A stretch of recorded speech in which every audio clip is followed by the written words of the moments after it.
What's up, everybody? I'm John Middlekauff. You know what I need you to do.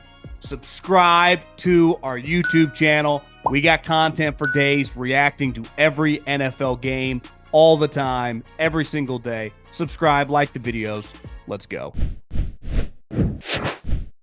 Okay, let's get to a little thing we like to call the Middlekauff Mailbag. At John Middlekauff is the Instagram. Fire in those DMs and get your questions answered here on the show. Let's roll, baby. Can you explain why Burrow is viewed in higher regard than Stafford in terms of being in the top 3 to 7 quarterbacks? Outside of mobility, it seems from a casual eye that Stafford is better at almost everything than Burrow. Yet, Stafford is always talked about closer to like the top 5 or 7 guy. And Burrow is always talked about as like a top 2 or 4 guy. Yet arm strength, touch, accuracy, IQ, pocket awareness, manipulation of coverages. I've never watched the two play and thought Burrow was even 90% of the quarterback Stafford is. I've never heard this discussed on a pod or major TV channel. I think you got to factor in age. So there's like a 10-year age gap. So Stafford is on hole 17 or 18 of his career. I mean, hell, he's like going year to year literally right now. And I think if Stafford was at his same age, they were both, 27, 28 years old, 29, in the prime of their career, playing for the Rams and playing for the Bengals, I think we would talk Stafford differently. I think part of the way we discuss Stafford is like he's the old guy who's not going to play much longer. So I think we're discriminating him because of his age, and rightfully so. Right? Because in the prime of his career, he was on a dog shit team, and it was difficult to evaluate him as some great talent or great player. We knew he was a great talent, but the Lions were not the Dan Campbell Lions at the time. They were a joke. And now we get to see him in his latter years on a really good team with a good organization, and the team's really good, and he's really good. So I would push back, obviously, Stafford has one of the great arms of all time. Just watch the throw. Go to Instagram and watch the throw he made with Bryson DeChambeau. They played a golf thing that Bryson does for his YouTube channel. I mean, it looks like he's throwing 150 miles an hour. I mean, Bryson's lucky it didn't come at his face. It came off his chest. But, it was like Stafford's arm's elite. But like Burrow's doesn't have, I would say, an elite arm.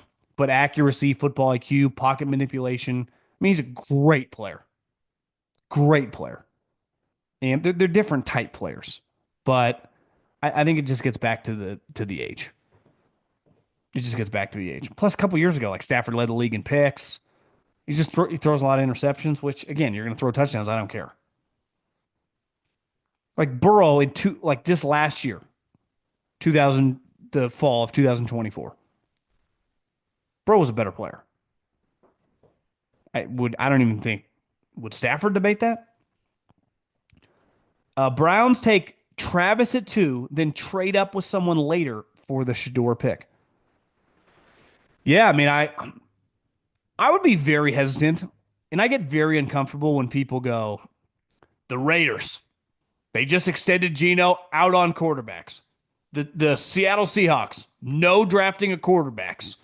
The Giants, they gave Russell Wilson and Jameis Winston money. No quarterbacks. Guys, we see this every year, man. We've seen it forever. It's like Kirk Cousins, $90 million. Pick 8, Michael Penix Jr. Hell, Pete Carroll did it once upon a time with Matt Flynn. They paid him a bunch of money. Then they drafted Russell Wilson. That was in the 3rd round. But I think we got to be very careful about just because a free agent move happens that we're not going to draft a quarterback. So I guess in theory, Shedeur could quote unquote fall on draft night, but he also could get picked 3rd. He could get picked 6th. Who knows? But to me, if he is falling, then yeah, I could see someone trade up to get him. And that it could also include good teams like this, playoff teams, Steelers, the Rams. I mean, the Rams are a team. Again, he's going year to year. With your background as a scout and seemingly every major college football program now having a GM position, would you ever consider interviewing for said position for the right team? I get asked iterations of this question. Uh, the simple answer is like, I've been doing this now for a long time. I worked in football for like 6 years, and it was an incredible time in my 20s to my late 20s.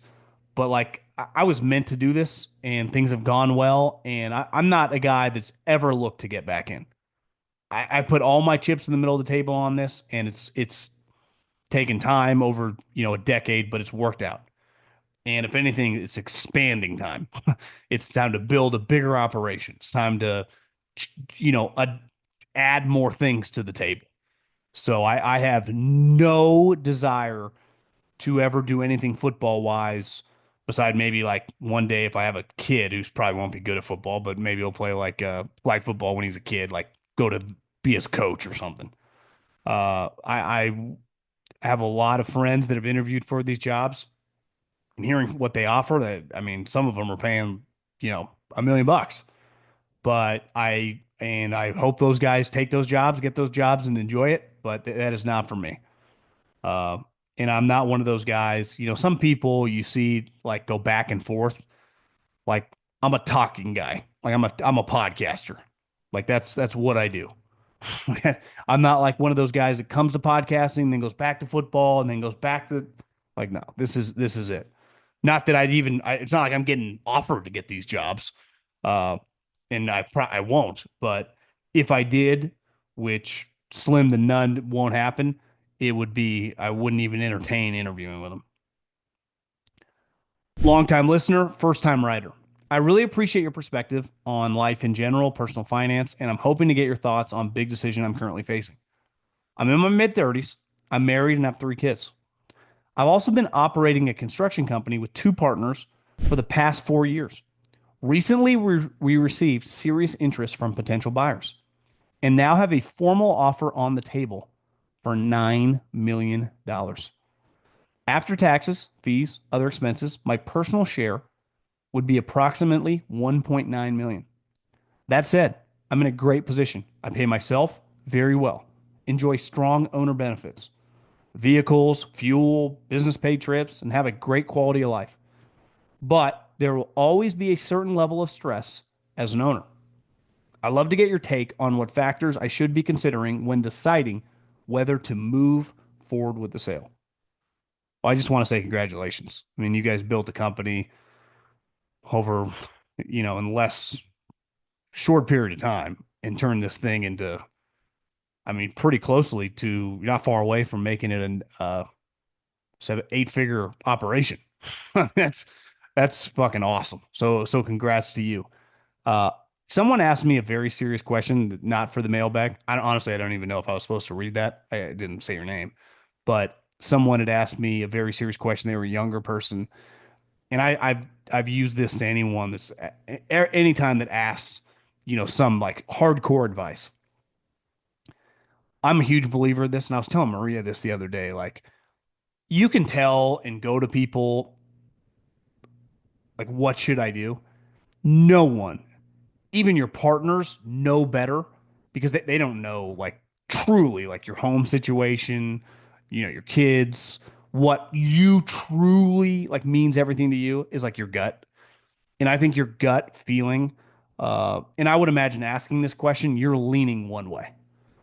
And nothing to me is more powerful than your gut. In every big decision I've ever made in 40 plus years, whether it be professionally or personally, and I've made pretty big ones, moved across the country, just got married, uh, just moved to state pretty recently within the last 3 or 4 years. Um, Listen, we've all made big decisions relative to ourselves as we get older. I think your gut is by far the best determining factor. And sometimes your head can come into it, and which is healthy, and fight and make you, really kind of battle what that decision is. Well, is this the right decision? And let's face it, part of what makes this world we live in this life we lead so fascinating is when we make a big decision, whether it's in our personal life or our professional life, whether it's for millions of dollars or whether it's not, we don't know the outcome. We do not know what is going to transpire over the next 5, 10, 20 years. We have no fucking clue. We could all drop dead in a week.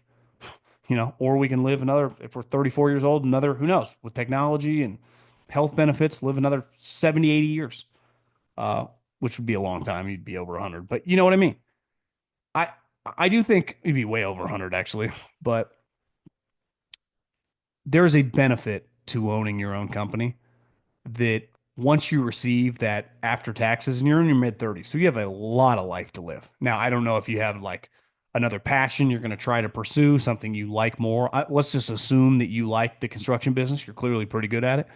Whatever your role is in the operation, like you guys are all crushing. It's like 1.9 after taxes is a lot of money. There is no arguing that. But like, what are you just going to live off that 1.9 for the rest of your life? Are you going to just retire at 34 years old? Like I honestly, the word retirement sounds like you like what you do. Retirement's always given me the heebie-jeebies. Like I love golf. I can play like 2 straight days and then it's like I want to do other stuff. Like I like to work. I really do, and I don't plan like I hate that word. I really do.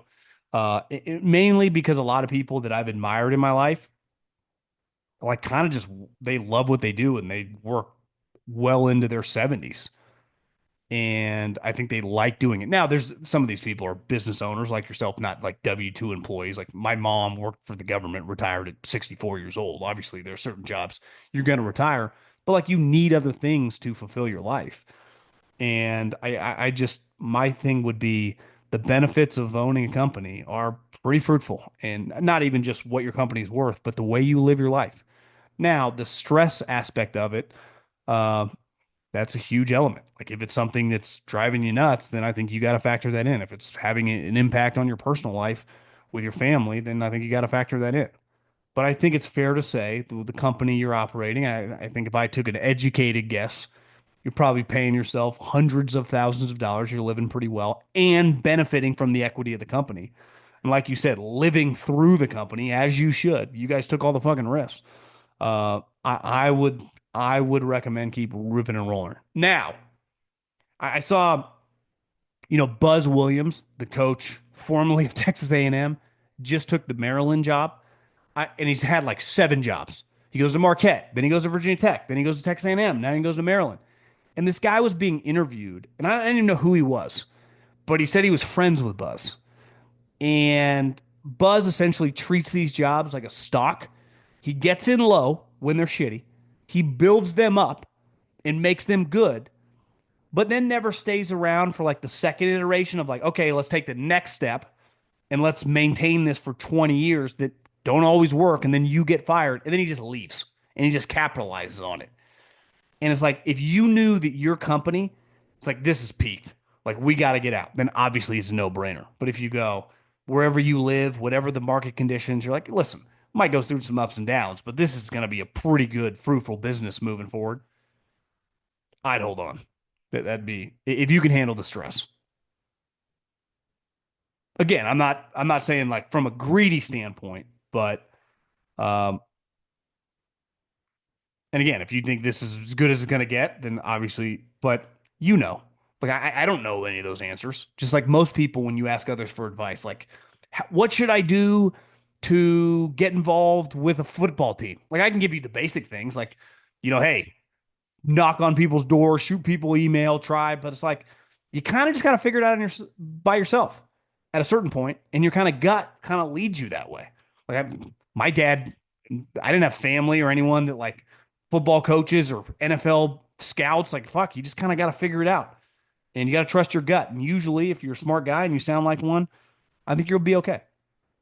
So good luck. It's a tough decision, no doubt about that. But I think you already know the answer to what you're leaning toward.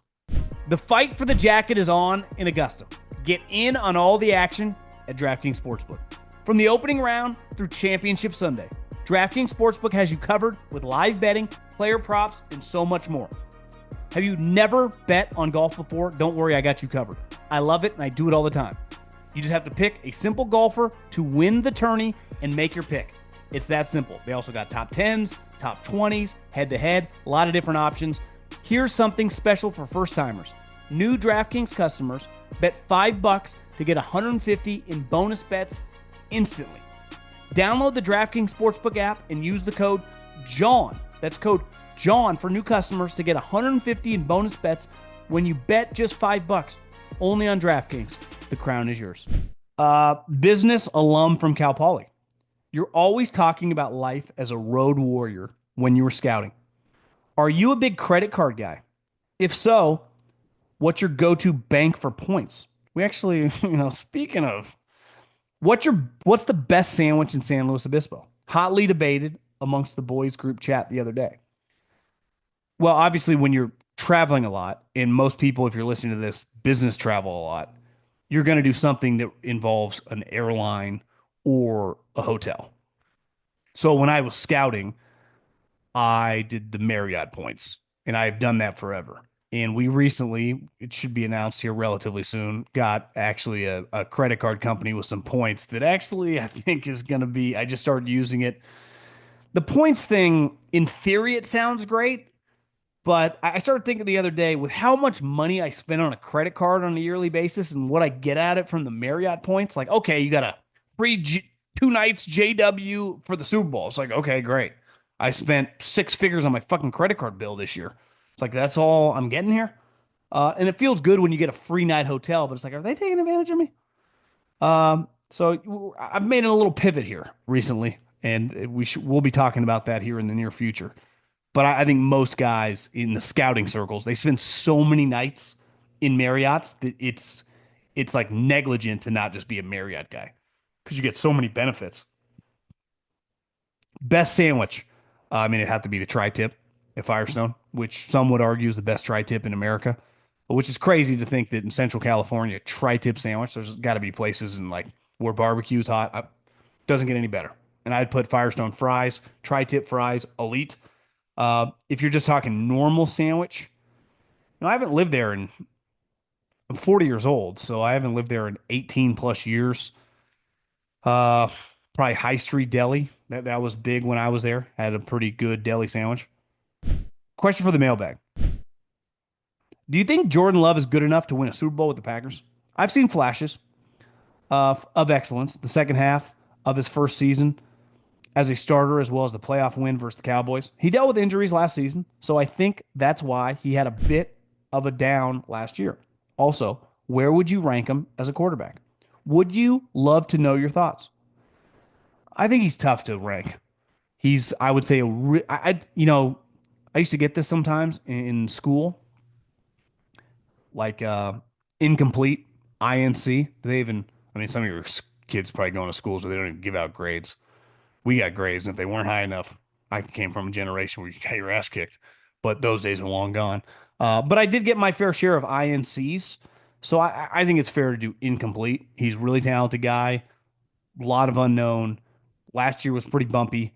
Obviously injuries. His high end, his first year starting was pretty good, but I I, I would go incomplete.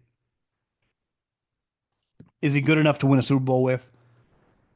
I would also say incomplete. Yeah, I would say based on what we saw, the flashes 2 years ago, yeah. But was that a flash in the pan? I don't know. Time will tell. The nose wipe to wipe a guy's nose, because they banned it the other day from the NFL, means you get whacked, mob style. A rap reference used mostly by Atlanta rappers. Slime them out also refers to the same thing. Got to show you how out of touch I am. I didn't know any of that. Okay, I mean if it's referring to I just put a hit on that corner and I just score a touchdown, yeah, I get it. I get it. I can see John Morant. You know what's funny is I kind of appreciate John Morant doing the double guns, even though it's like it's not a true double guns, kind of a weak. Like that's really what he's getting fined for. After Adam Silver told him specifically not to do it, shows you how little he respects the commissioner. How just irrelevant he thinks that individual is. He literally called him and said, here's a warning. You can't do that anymore. You've already been in trouble.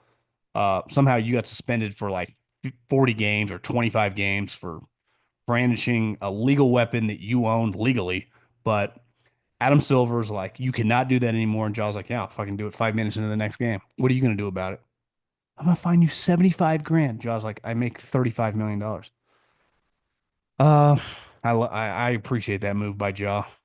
I mean, it's crazy how little these players, they all like, we love Adam Silver. None of you guys listen to anything he says.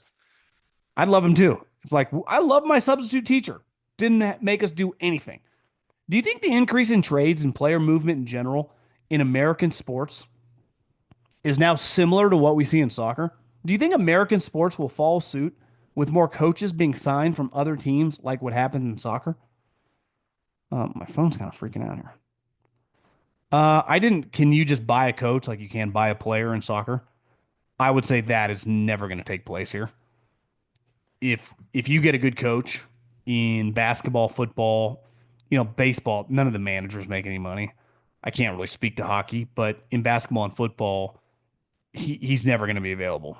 Like the Sean Payton quit on the Saints. Like they didn't plan on trading him to the Broncos. He literally was like, "Yeah, I think we're fucked here. I'm out." It's like, geez, Sean. So 2 years ago, that's why they kind of, you know, held it over to the Broncos because they're like, we didn't want to get rid of this guy. Very rare, the John Gruden situation. And it just doesn't. I think those days are done. It's why it's so stupid when Jay Glazer reports like, yeah, teams are going to try to trade for Kevin O'Connell. It's like the Vikings are never trading you, Kevin O'Connell. It's never happening, and every team knows it. That's why they report like, come on, what do you think is going on here? Trying to get the guy some money, rightfully so. Good negotiating. I think player movement, like there's kind of always been player movement.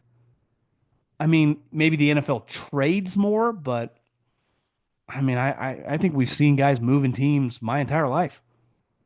So I think that's probably a little overblown. Now, the way they do it, let's say like I'm the Cowboys and I want I'm trying to pick a player. I want Miles Garrett. Could I just buy Miles Garrett from the Browns? Let's say I take his $100 million salary or contract and I pay the Browns like $50 million. The NFL would never allow that. So I would lean no. How much longer do you think Purdy contract negotiation will take? I think they should pay him as long as it's less than Josh Allen by some degree. But by some degree, Josh Allen just got $250 million guaranteed. I mean, by some degree, Josh Allen, listen, this is not shitting on Purdy. I like and respect Purdy a lot, and clearly you can win with him. Josh Allen's in a different stratosphere. So I don't know how long this will take. These negotiations complicated. Um, but to me, Josh Allen and Brock Purdy are not in the same conversation. Like they don't. It's like we shouldn't even put those two names in the same world. Like the company guy that emailed me. There are certain companies like my company's worth $9-10 million, and then there's another company that's worth $500 million. They both do the same thing. Like, hey, we both build apartment complexes, but they're not the same. And to me, Josh Allen, I mean, to me, the initial offer from the 49ers should be like $120 million. The Bills gave Josh Allen a $250 million guaranteed extension. He just got extended 2 years ago. I mean, they're just because he's that good. Longtime Chiefs fan. Since Joe Montana since Joe Montana took us to the AFC Championship game, why do many people believe the Chargers will win the division over the Chiefs? With Rashee Rice and Xavier Worthy as more developed wide receivers, and with a serviceable O line, Jalen Moore, back up to Trent Williams. I know who he is. We'll see what position. I mean, could he play right tackle, left tackle? Kingsley Sumata, left guard. Creed Humphrey, Trey Smith, and Jawan Taylor. Plus, they made multiple key additions to the defense. Yeah, I just think that the Patriots, it felt like, won the division 19 of 20 years, right? The years they were winning the division. I mean, the Jets made the two championship games, I think, as a wild card. The 1 year when Brady tore his ACL in '08 and Castle started, they didn't win the division. But I'm pretty sure beside the '08 season that the Patriots, let's go. I'm just going to use them as an example. So the Patriots divisions basically from 2003, 2001 they won the division. Next year they finished second. They didn't make the playoffs. But from '03 till 2019, the Patriots won the division every single year beside the one Brady tore his ACL. The Bills, I think, are on a plane to do something like that. If you tell me they win the division, they've won it 5 straight years. Let's say they win it, you know, 11 of the next 12. I don't mean moving forward. I just mean over the next seven. Maybe the Patriots win it once. But if you tell me they do it all the time, maybe a couple times, because the variable in the Patriots would be pretty good. Like you're dealing with Harbaugh and Sean Payton and Pete Carroll. Like the division is dramatically better than it was a couple years ago. A couple years ago, it was Josh McDaniels, Brandon Staley, and Nate Hackett. So it's like you think Andy Reid is going to lose it? We didn't like he does have to. Obviously, Andy just won 15 games. He's an all-time great coach, but he'd be the first to tell you like this is hard. This is really, really hard. So there is going to be a year over the next couple where it's like they might lose the division. They're still going to make the playoffs, but yeah, I think the Chargers are going to be pretty good. I think Denver's going to be pretty good. It's going to be hard. It's going to be hard. The Patriots really benefited. Like most of that time, the Bills were a joke. The Dolphins always sucked. The Jets are the Jets, and he owned the Jets. So it's like it's. I mean, the Chiefs could have lost that game to the Broncos this year when he missed the field goal. Or you got it blocked. It's hard. The Raiders, for whatever reason, they've occasionally beat them over the years, but I think you can hold the Chiefs in really, really high regard. They're one of the great teams we've ever seen. So are the Bulls, and they got pushed.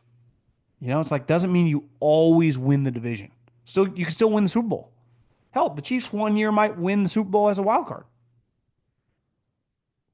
We will end on this. This question. I saw this before. I've lately been taking screenshots, so it's easier than scrolling on Instagram. I just take, like 10 screenshots and read them out. But my question is, anyone that read Bill Simmons like 15 years ago, he used to end his columns with like, these are my listeners or these are my readers. And that's what I would say here. These are my listeners. Hypothetical question. Say you went out to dinner. Andy Reid, Vince Wilfork, and Vita Vea at a brand new Indian Mexican fusion restaurant known for its exotic and spicy dishes. After dinner, you find yourself in a situation where you need to desperately use the bathroom, and only three small, single person, unventilated bathrooms are available, and you were beaten to them by all three who are having the same emergency. No other bathroom is within range, so you are forced to wait for them to be done.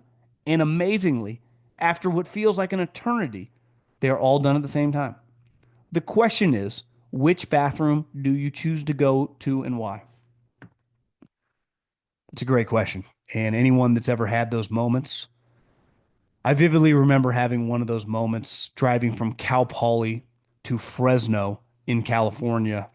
It's basically middle of nowhere, part of the drive, and a disaster struck.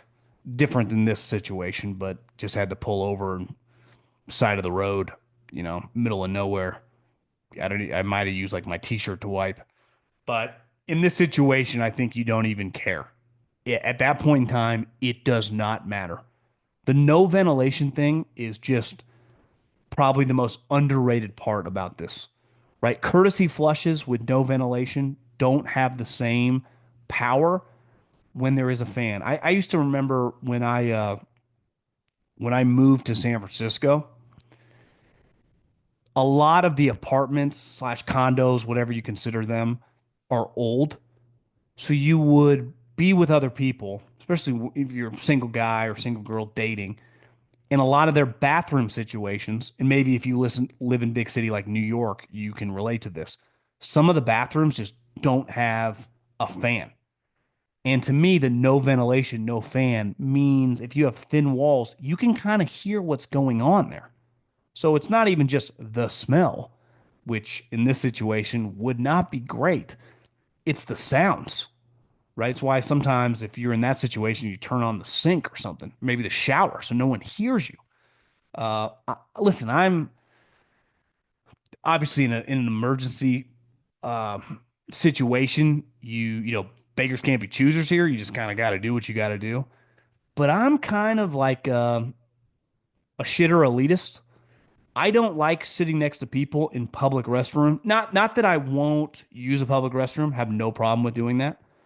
But I'm a big believer. Like I don't, if I see stalls, let's say there's four of them, I would never sit next to another guy.